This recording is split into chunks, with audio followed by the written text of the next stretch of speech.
And so for our webinar today, Navigating College for Students with Disabilities, we're honored to first and foremost welcome Alexis Duggan, who has a BA in Special Education from the University of North Florida and an MS in Counselor Education from Florida International University.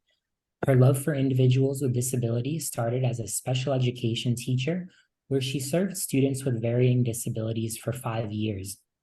In 2019, she transitioned into vocational rehabilitation, where she worked to assist adults and adolescents with disabilities to gain independent living resources, reach their career aspirations, and increase their overall mental health.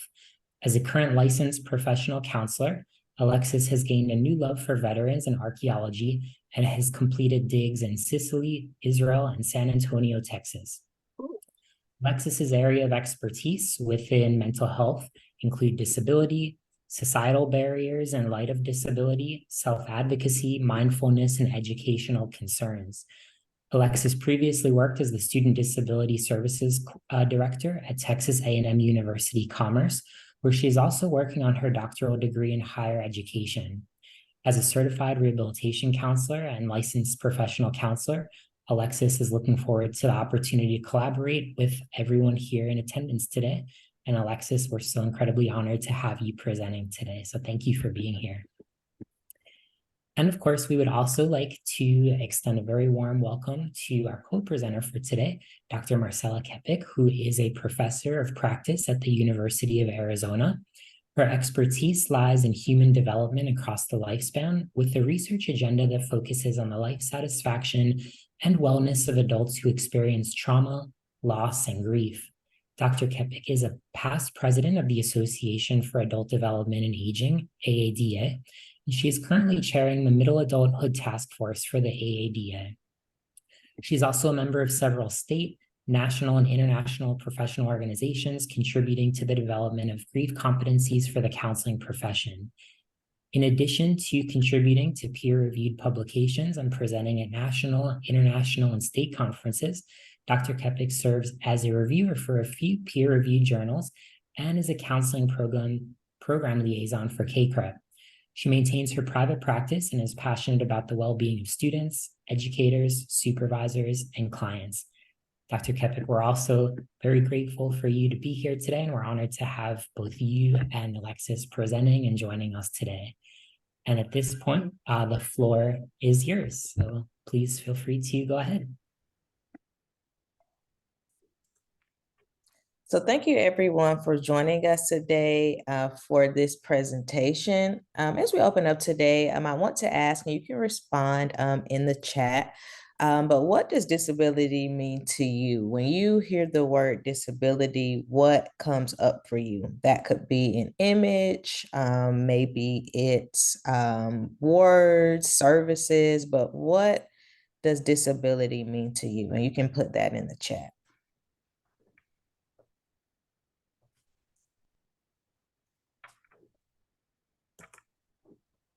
Okay, so I see accommodations, definitely. Any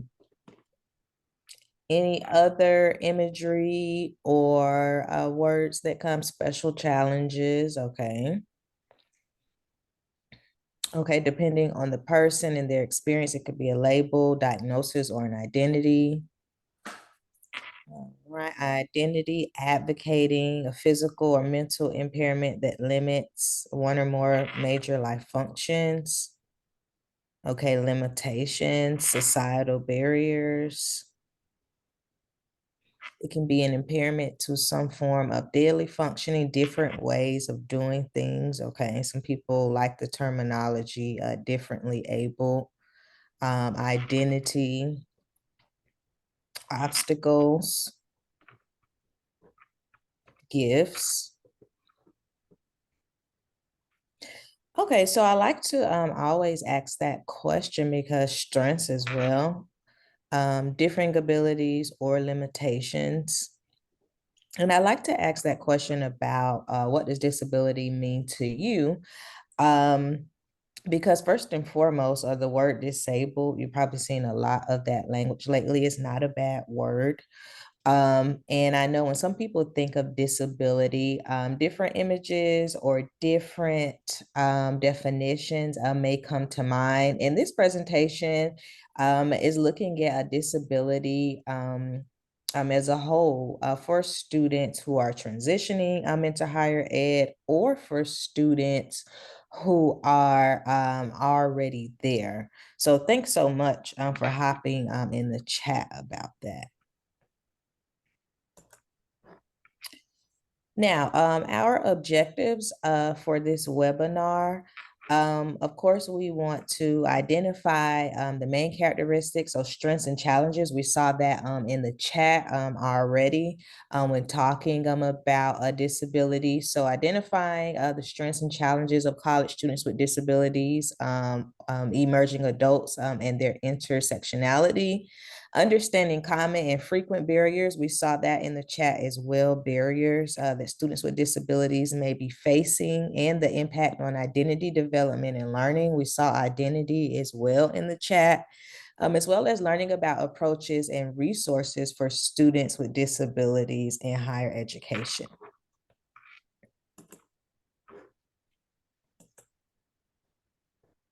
So thank you very much again for a lovely introduction and that opening up with questioning what disability is and our perspective on a disability.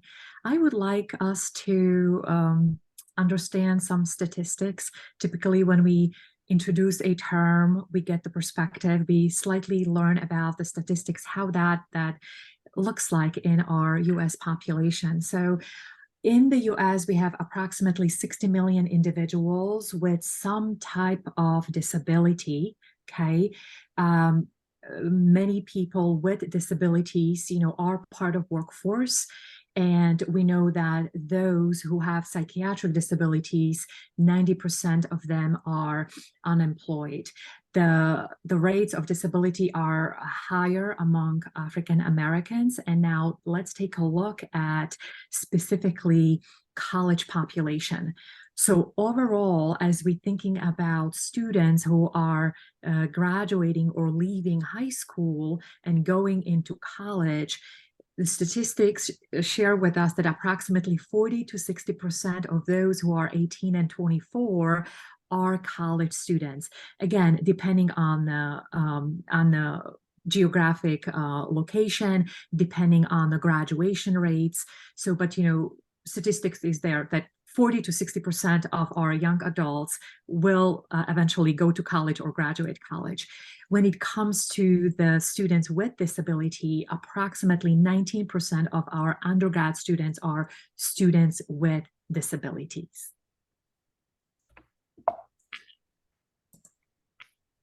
Okay. So as we mentioned, that age, putting on disability, that lifespan perspective, we know that, after we are born, we have the newborn phase, then we are in the toddler's age, and then school age, preschool, and school age, middle school, and then we go to eventually graduate and go to high school. And then we transition into adulthood, right? That's the milestone. When we hit 18, suddenly we become adults. So we have a perspective of lifespan, and the adulthood, has, three big phases. There is a young adulthood, middle adulthood, and a later adulthood or older adulthood. However, Jeffrey Arnett specifically paid attention to our young adults who are just leaving their adolescent years and transitioning into adulthood, young adulthood. And that phase is very, very unique because, again, someone who is 17, 18, 19, yes, they're adults. However, their developmental phase need to catch up to really be fully, maturely adult. So how does that look like? Well, we know that phase is kind of in between. We're leaving the teenage years and we becoming adults. So again, we are 1 foot out and 1 foot in, right? With that, a lot of instability still is in place. Yes, we are physically at the peak of our maturity when we are 20, 22, 25. However, cognition is still being kind of crystallized. We're still maturing emotionally and mentally. So that age or phase physically is still kind of a stage of instability to some extent. Also, this is a phase of lots of possibility and optimism. If you think about our teenage or young adults leaving households and going into colleges or going into workforce, they feel like, oh, the world is mine now. Suddenly mom and dad or caregivers are not there for me, so I can do whatever I want. So kind of that initiation of really being engaged in life, trying new things and being optimistic that finally I am adult, I am going to make my own decisions, right? And direct my life the way I want. With that, there is lots of self-focus, right? We are very apprehensive of, how we speak, who we are, how we dress. Are we going with the flow? Are we matching our peer group, right? Are we being accepted? So lots of self-focus as well. And identity exploration. Who am I? Now I'm no longer the one who needs to listen to caregivers, parents, teachers, right? So who am I going to become? What my identity will be? And when I say identity, not only one identity, there will be multiple identities that will try to figure it out and crystallize as we leave adolescent years and go into young adulthood. So having said that, the same thing applies for students with disabilities. All these characteristics, strengths and weaknesses are part of our student body with disabilities. It's a very non-homogeneous population that has strengths and weaknesses, and lots of intersectionality is in place as well.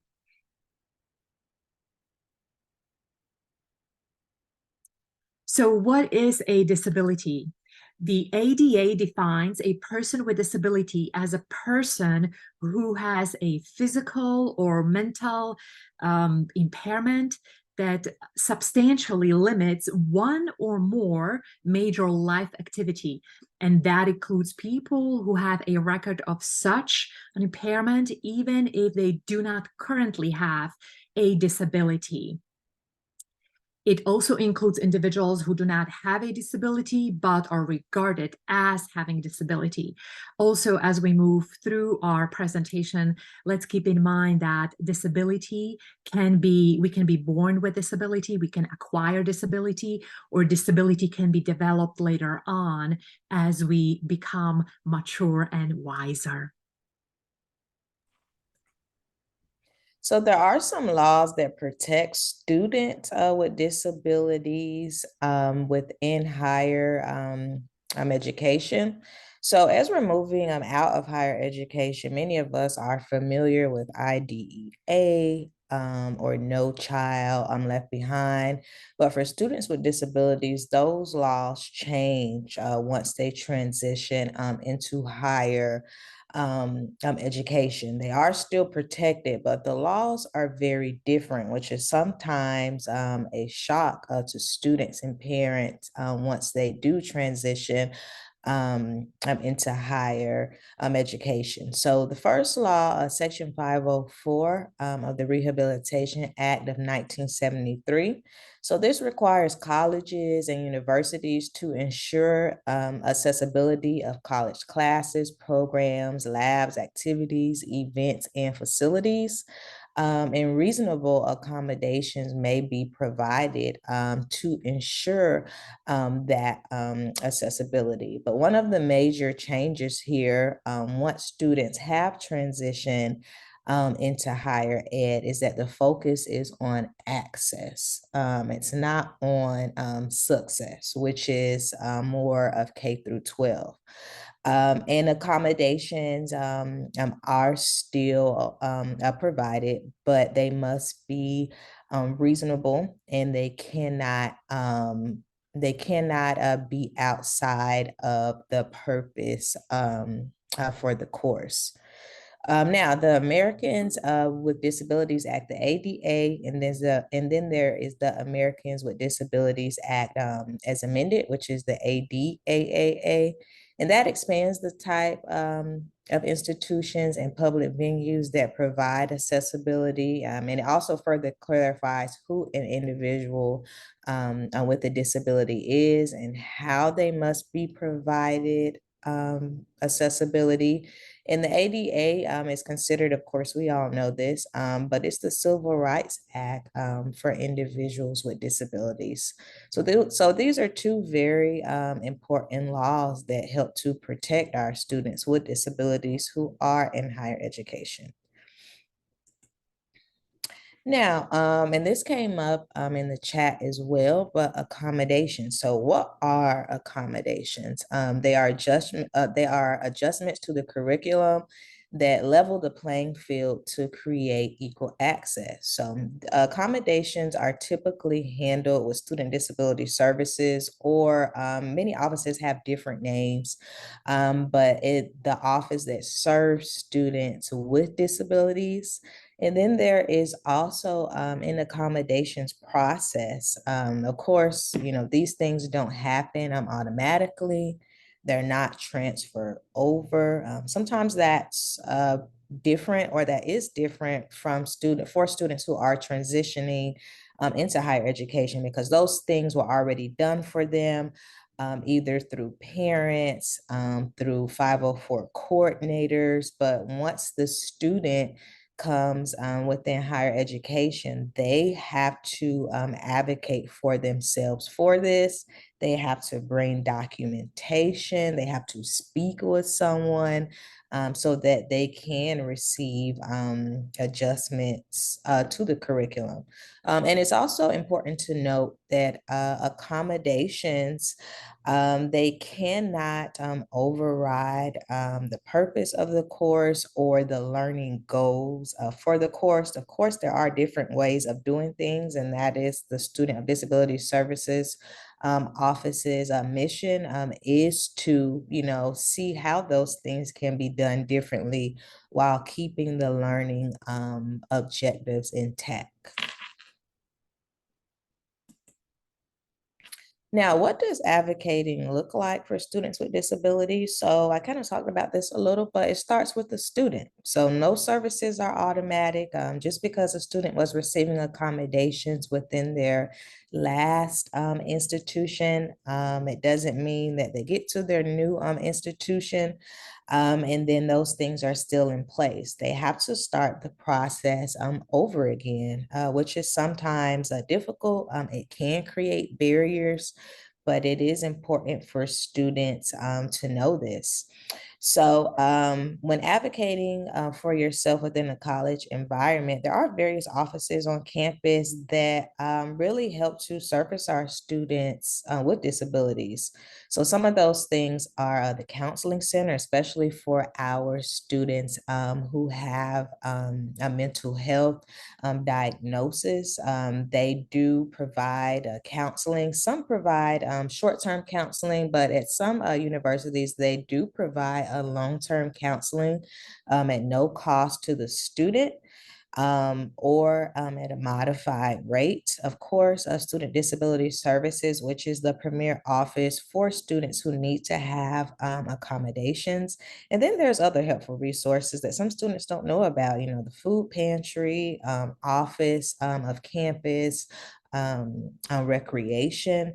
But I think when students are transitioning into higher education, these offices, they're not all in one spot. And then they have different names and they may have different processes to become a part of them. But it's important for our students to be aware of those offices. Now, when I was a director of student disability services, I always like to give my students, something to pull from. And in sharing what advocating looks like, So once a student does have accommodations, it's important for them to share this, with certain parts of the campus community. Of course, the main community would be their academic support. So their professors, their advisors. And I think it's important for students to kind of have a framework to know what to say, because sometimes it is scary to go and talk to a professor who has all of these letters behind their name and they're the top in their field. And you have to share something that is very maybe hard to share, which is about a person's disability and what you need. So I just created this guide for students to help them kind of fill in the blanks, introducing yourself, letting them know that you're registered with the Student Disability Services Office. Did you get my accommodation letter? Here are the accommodations that I receive. I want to know how I can collaborate with you so that I can be successful within this course. I also think it's important to know that for students with disabilities, that this is, private information. When you are sharing something about a diagnosis, that needs to be in a private space. And any questions about that or any concerns should also be handled I'm in a confidential space as well, which is another difference once students register for services in college versus K through 12. A lot of times in K through 12, it's not as easy to have these confidential spaces. And sometimes, students are not aware of that, hey, you can create the space that you want to talk about your disability and your accommodations. Now, in navigating just the higher education system with disability in mind, so one of the important things are self-identification and self-disclosure. So we talked about that, in that students have to go to the Office of Student Disabilities. They have to identify as someone who has a disability, and they have to submit the proper documentation. So that I always tell students, whatever your most recent documentation is that lists your disability. So that could be a psychological evaluation, that could be a 504, that could be an IEP, it could be a neuropsych exam, but whatever the most recent documentation is, that's what the office is going to need to see. And it's important for students to have those things. Many times, a person's parents may have those things. They may not even know much about it or where it is, but it's important for students to be prepared that, yes, you will need to show documentation. Now, some universities don't use that model, but most do. We talked about the laws earlier. So success versus access. Once students are coming to higher education, the laws are about providing access, that there is not a focus on ensuring that a student is successful. Yes, there are resources. Yes, there are advocates, but ultimately the student is in charge of their success. And the university is providing access, whether that's courses, whether that is the campus grounds, whether that's events, so on and so forth. Another difference once students are transitioning into higher education is the code of conduct. So the code of conduct still has to be followed, whether a person has a disability or not. And that is a major change from K through 12. The same curriculum and the same grading. Sometimes I would talk to students and parents, and they were kind of shocked about that. That there is not a different curriculum. There is not a different grading scale. And that's something that students need to know. Of course, we know, professors don't necessarily remind students of assignments due dates. So, it's very important to have those processes in place regarding organization, regarding advocating, which may be difficult for students with disabilities. Of course, the homework level is much higher, so how do we navigate that with learning, how to navigate higher education, with thinking about a person's disability and how that may affect their ability to plan for certain things or to be able to work on tasks for an extended period of time. Of course, self-advocacy. So advocacy starts with the student, knowing who to go to, knowing who to ask, being willing to self-identify. And then I talked about this earlier, but confidentiality, it's always important for our students to know that, confidentiality has to be maintained. If things are coming up where disability is being shared or this was said in front of the classroom, then those are things that the Office of Student Disabilities needs to be aware of. And then the parent's role. So as we know that once within K through 12, before students transition into higher ed, the parent is leading a lot of the conversation. They're signing the documents, they're getting copies of the documents, and the student may not be as involved as they would like or as they should. And in higher education, that changes immediately. The student has to be at the forefront. The student has to sign these things. I have to talk to the student. So it's very important for our students to be aware of that.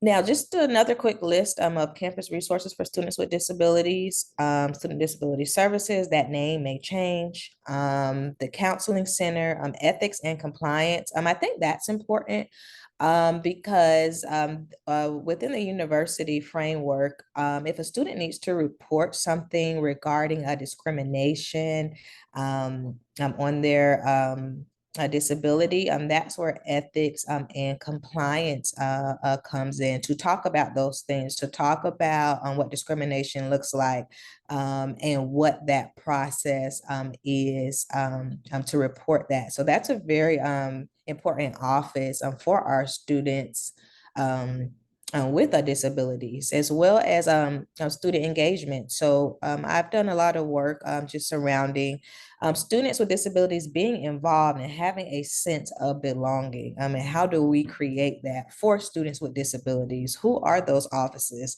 How can a student be involved? How can they be at the forefront when making decisions about students with disabilities?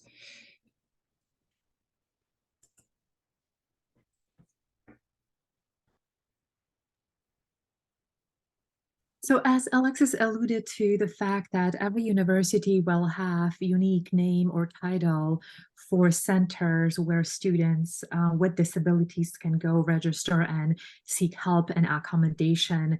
At our place, our university, University of Arizona, the center is called Disability Resource Center, DRC, and every single center will have some type of vision or mission statement. And I would love to share what is our vision and mission. So that is working on universal design to reduce individual accommodation through proactive collaboration with university partners. So basically that speaks to, if we can build an environment, products and tools and resources that can be usable by all people, that would be a great place to be in, to exist, to learn, to grow, and to thrive. So I want to engage our wonderful audience again. And before we proceed, and before I talked about perhaps some challenges that students with disabilities are facing and what they're reporting, I have question for all of you. So feel free to unmute and share or type in the chat. What are some myths that you are aware of that are related to people with disabilities, or specifically to students with disabilities? I like to say one myth is that people think that a disability is an inability, but it's not true. Just because you're disabled does not mean that you are not able to perform. You can perform just as well as anyone else. You just may need a few accommodations. And sometimes people will bully people who are disabled, and other times they will take you as for being stupid or slow, or thinking that you cannot function. And they have a habit of talking to you in a way that can be very degrading and very demeaning to your character. Yes, very well said, Diane. Thank you very much for sharing with us. You're welcome. Others?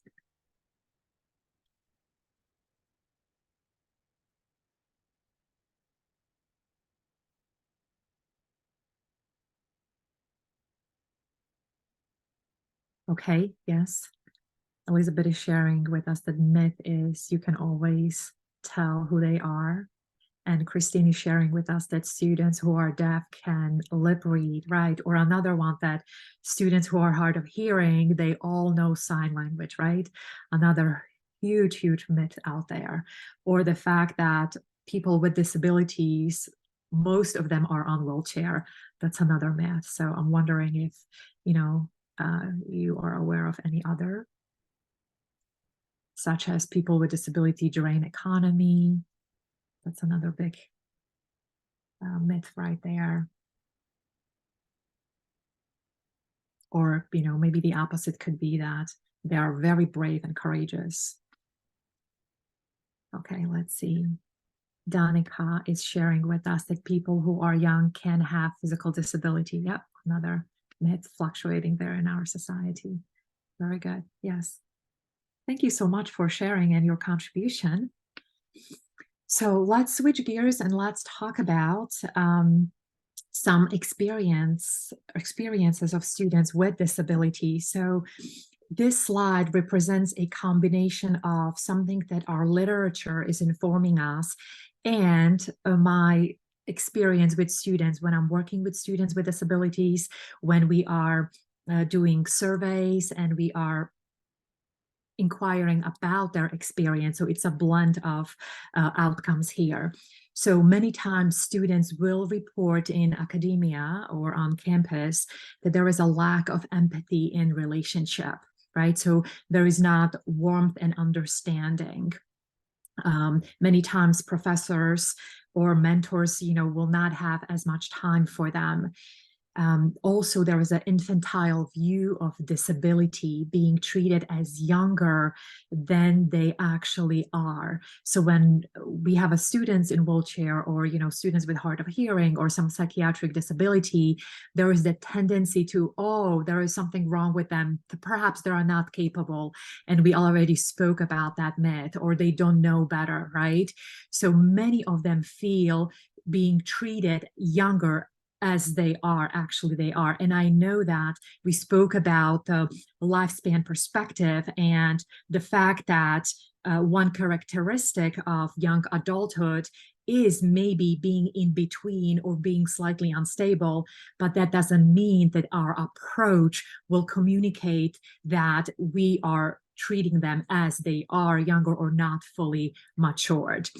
Also, consideration that they are not independent, right? And that perhaps we need to do things for them, right? Or thinking that their problems are stemming or rooted in their disability, right? Another big, big complaint coming from students with disabilities. The other spectrum of that is that they're actually not being seen with disability, right? Not seeing disability at all. So that's another extreme where we are many times failing to provide resources and accommodation that will help them to grow and learn.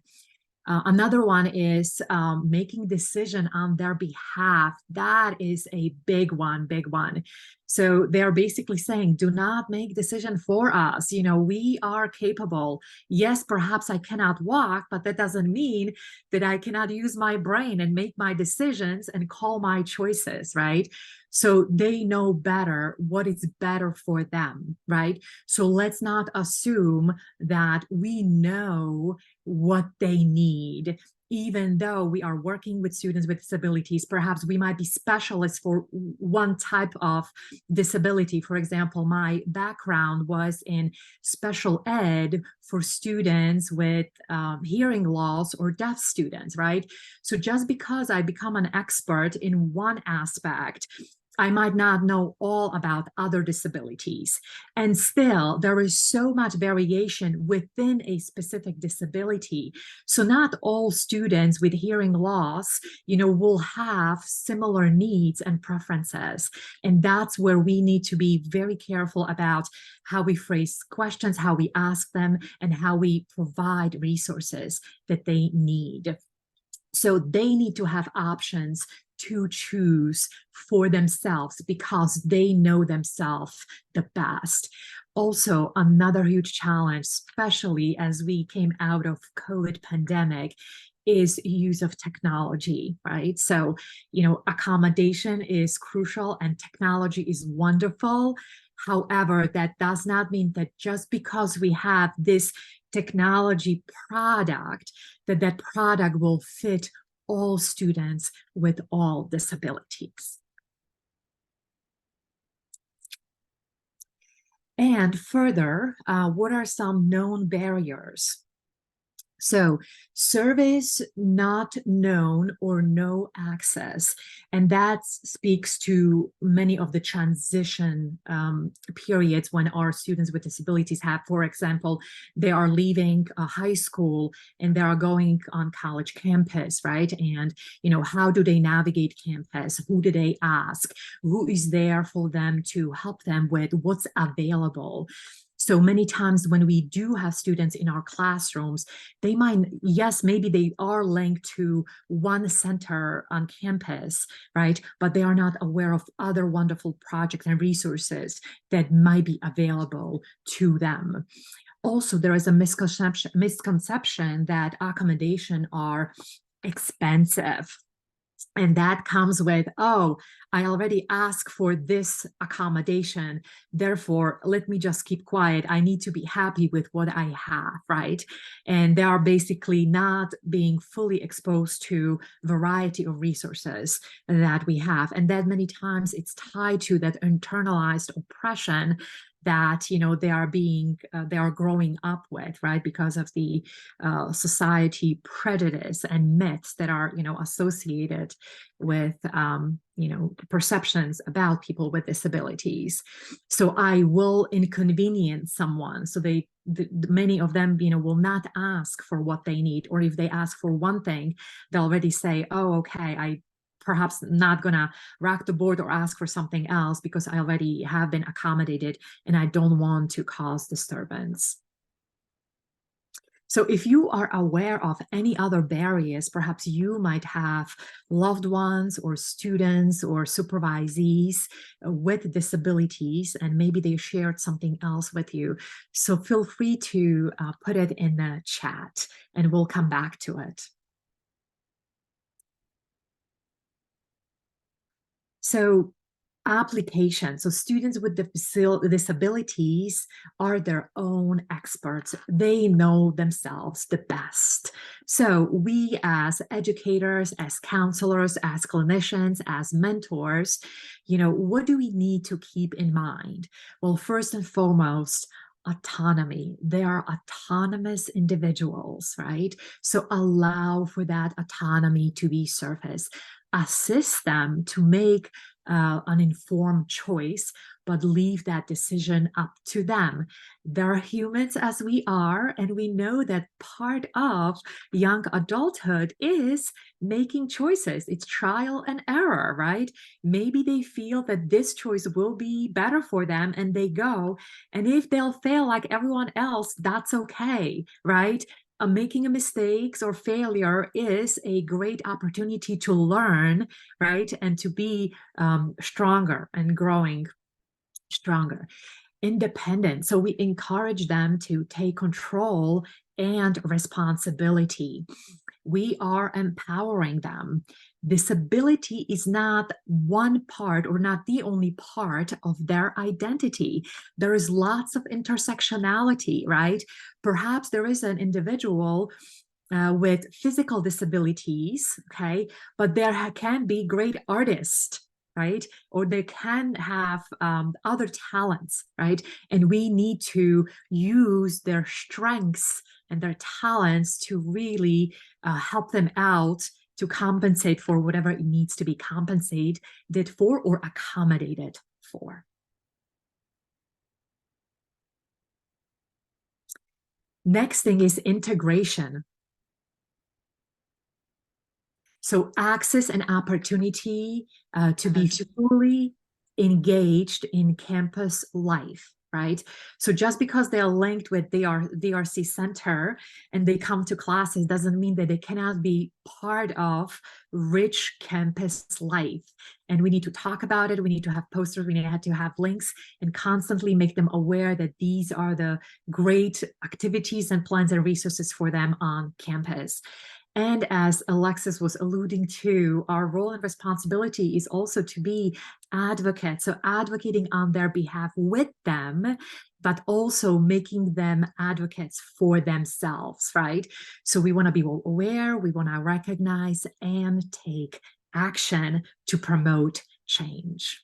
And then plenty of resources. So let's psychoeducate, let's network, and provide them with whatever they need. So let's be resourceful.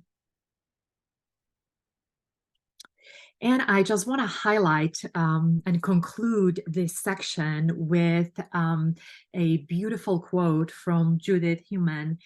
She visited our campus 2 years ago, and I was, it was so awesome to be part of that. And she stated that people with disabilities are the expert. It is not about doing all things for yourself, but it's rather being in control how things are done. So again, going back to empowering them, considering their independence and their autonomy, and valuing their choices and decisions.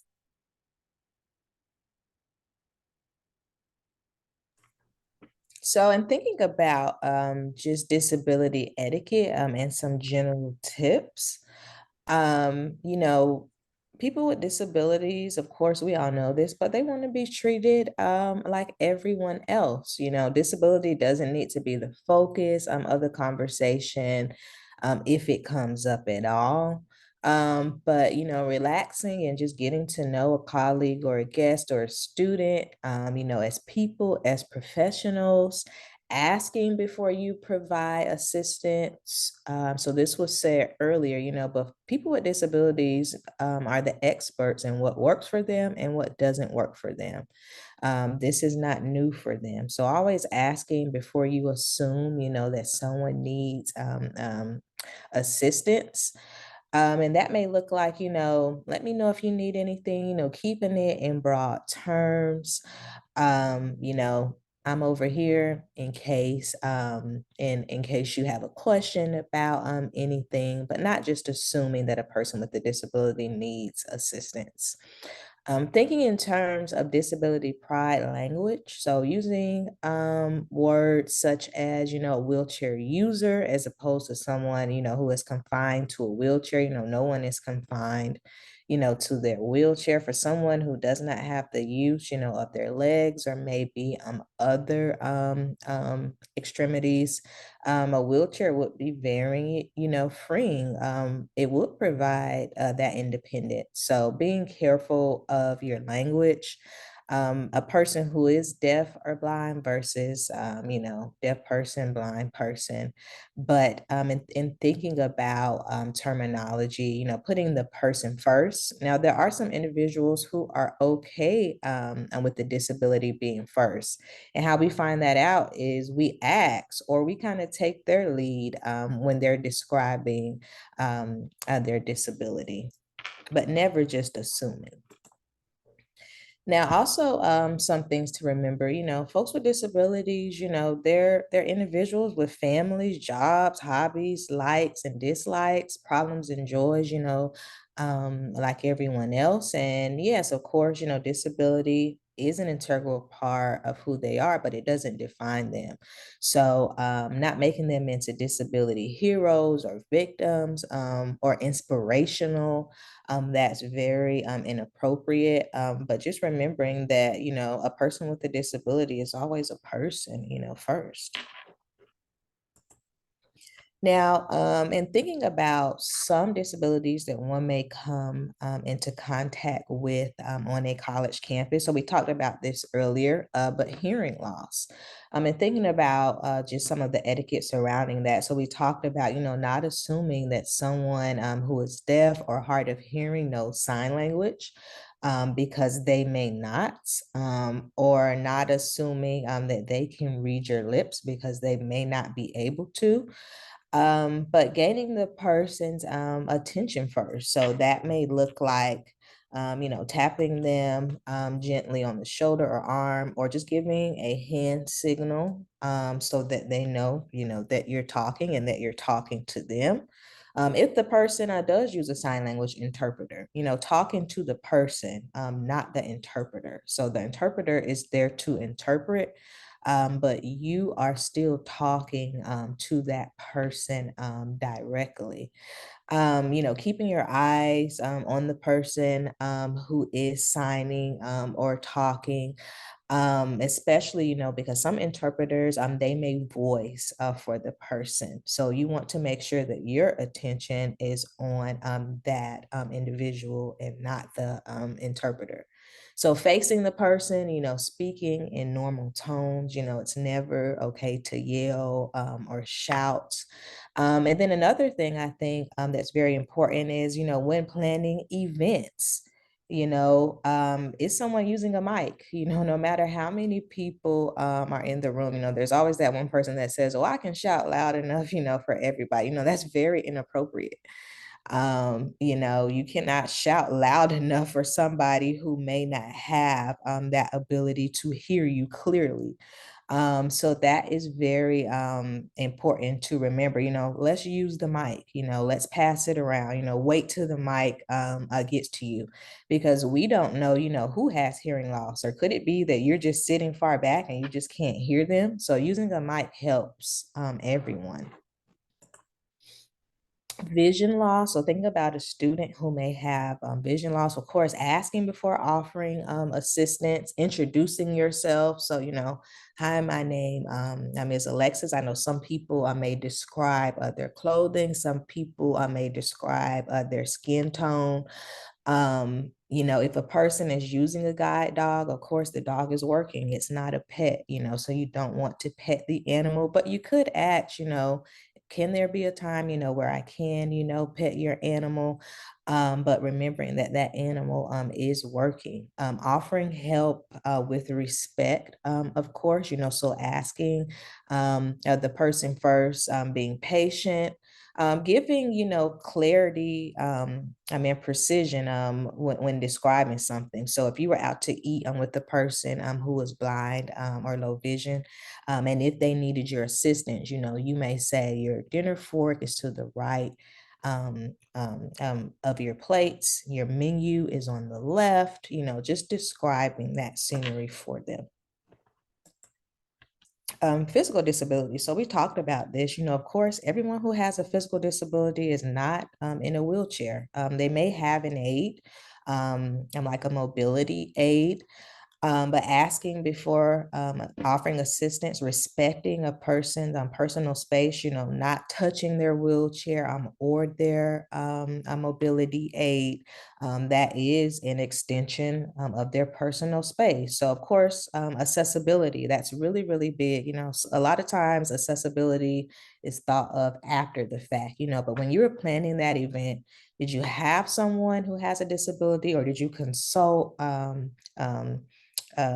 with that office, what does accessibility look like from the get-go, not after the fact? That's very important. And of course, being patient, treating the person with the same respect as anyone. If someone is in a wheelchair, not bending over, to tower over them, but sitting next to them, making it natural, not kneeling down, but just making those movements natural for you and that person. Lastly, and I believe I have one more after, but speech impediment. So for someone who has a hard time maybe verbalizing their words, someone with cerebral palsy who may not have control over their voice all of the time, not finishing their sentences. I know that is kind of easy for us to do, asking for clarification. So what it sounds like you're saying is, 1, 2, 3, am I correct or was I wrong about that? Choosing a quiet setting, maintaining eye contact, that's very, very important. And then lastly, mental and psychiatric disabilities. Was this yours, Dr. Kepic? Sure. So, people with mental or psychiatric disabilities, we need to acknowledge them and validate their experience without judgment. We need to focus on inclusivity and therefore use inclusive language, and the focus is on depathologizing their existence, right? Also expressing empathy and unconditional positive regard, being mindful of triggers, respecting boundaries, accommodating and being flexible, and for us who are in academia or in counseling, adapting trauma-informed care. I know we have a few questions, so we're going to open it up. I'm going to answer some questions that have been put in the chat. And then feel free to ask questions as well. Well, thank you so much, Alexis and Dr. Kepic, for just such wonderful information. And as you mentioned, there are some great questions that came into the chat box. So the first one was, can an LPC become a CRC? I'm getting my master's in clinical mental health counseling, and it seemed like that individual was interested in learning more. And I know Vicky had shared a great link in the chat box, but if there was anything else that Alexis or Dr. Kepic, if you wanted to add to that. I would say yes. I'm a CRC. I'm in an LPC. I did get my CRC first. Of course, there is a longer process. I'm with the LPC because post graduation, you do have to pass an exam. It may be different depending on where you want to be licensed. I know for the state of Texas, it was the NCE. So after taking that exam, I then had to find a supervisor. I had to accrue 3,000 hours. You have about 5 years to accrue them. And then, once that accrual is done, then you become a full LPC. Previous to that, you will be an associate. But yes, there are many CRCs and LPCs. Thank you. The next question is, why are African Americans more prone to be disabled?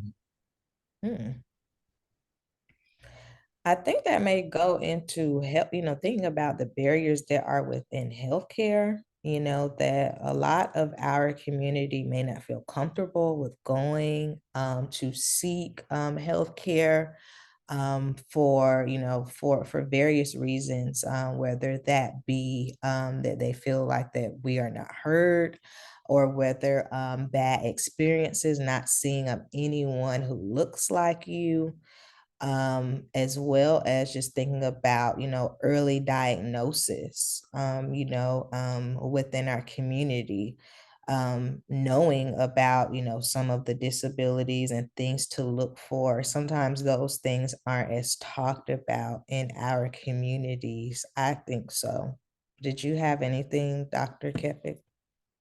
Yes, absolutely. So when I was stating that statistics, it was pertaining to general population with disabilities. And the reason why is that number is so high among African Americans, it is because primarily of disabilities associated with arthritis, diabetes, and hypertension, right?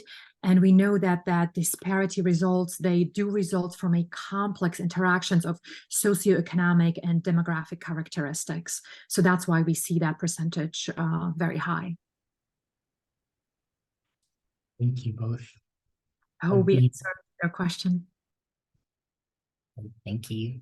The next question that we have is there a law that says students with disabilities have to provide documentation? And the individual went on to add that that could maybe be a barrier for many students as well.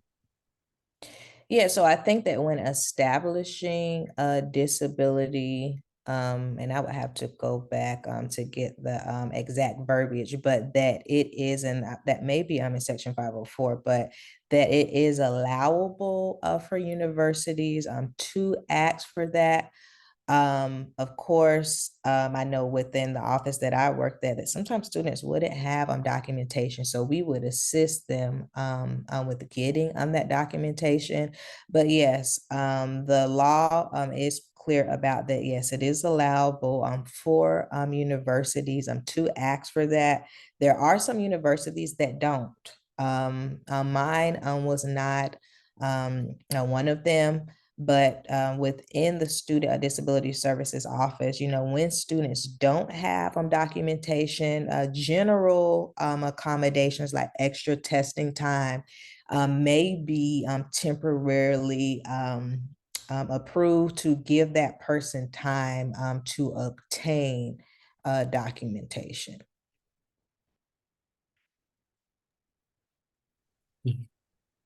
We had another question as well, if there's any information about what the law says about universities using technology that's not accessible. And what was the question about that? Just what does the law say about universities using technology that's not accessible? I do know that in looking at like the technology specs, I want to say it's like it's an acronym. It's like WAG or something like that. What happens is that the university has to meet basically like the basic requirements, but as we know that a lot of times the basic requirements still are not accessible. So the laws do provide information that talks about where the university's technology, that standard that it should be at. But we always like to say, the ADA is the floor, that's like the bare minimum. So unfortunately, the law, does not have a really great standard for what technology should be at. Within my office, once we found out that something was not accessible, then we would have to immediately go in and try to rectify that. I do know that that does vary across universities, but yes, unfortunately the ADA is, is the minimum. Thank you. And then we had another question as well for any suggestions about specific topics that could be helpful for group therapy for students living with disabilities?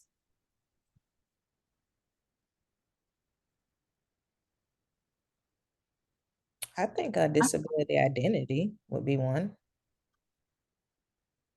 And also, I would add to it, what is a priority for them, right? So it can be anything. Yes, it could be identity.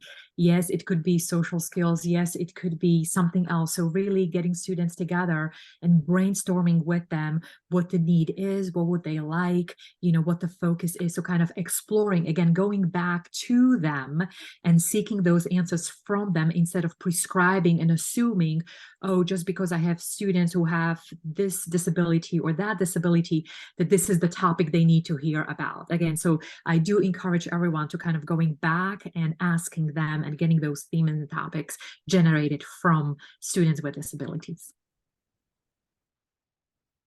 Thank you both so much. And I know we had a few additional questions as well, but just for timing purposes, if it may be okay if we ask our presenters to just stay on a few additional moments to respond to those few questions. But of course, we just want to first and foremost just provide our sincerest gratitude to Alexis and Dr. Kepic for this wonderful and meaningful presentation on navigating college for students with disabilities. Alexis and Dr. Kepic, we're most grateful for you taking the time to share your knowledge and expertise with us today. And of course, we'd also like to thank the AADA for their collaboration on today's webinar. For those in attendance, we appreciate you joining us today, and we would like to invite you to save the date for our next ARCA webinar, scheduled for Friday, January 19th, 2024, from 12 o'clock to 1 o'clock p.m. Eastern Time, titled Human Resources Management Professionals Encompassing Awareness and Assistive Technology. The registration link for our next webinar will be emailed to the ARCA membership in the upcoming weeks, and it'll also be available on ARCA's social media pages. We hope that you'll consider joining us. And on behalf of ARCA and in collaboration with the AADA, we thank you all again so much. We thank our wonderful presenters, and we wish each of you a wonderful weekend ahead. And please be sure to fill out the evaluation in the chat box in order to receive the continuing education credits. And for those who had any, those few follow-up questions, we'll have our presenters just stay a few additional moments. But thank you all so much. Thank you for having me. Thank you. Thank you both.